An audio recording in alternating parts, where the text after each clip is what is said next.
This is the Lone Crater YouTube. We hope this video helps.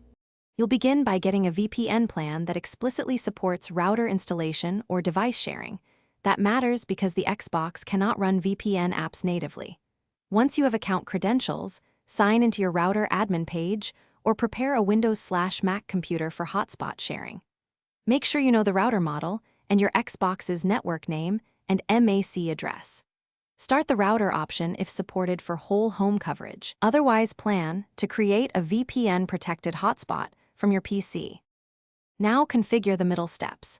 If your router supports custom firmware or native VPN settings, upload the provider's OpenVPN file or enter the server and PSK, then save and reboot the router. If using a PC hotspot, connect the PC to the VPN, enable internet connection sharing to the Wi-Fi adapter, and start a hosted network. Make sure you set a static IP or DHCP reservation for your Xbox. That avoids double NAT surprises and makes port forwarding predictable if needed. Finish by connecting the Xbox to the VPN-protected network you just made. Go to Settings, Network, and join the router's Wi-Fi or wired connection. Then run the Xbox network test to confirm NAT type and general connectivity. If your IP or region isn't what you expect, restart the router, PC, and console, verify VPN server selection, and recheck DNS on the router.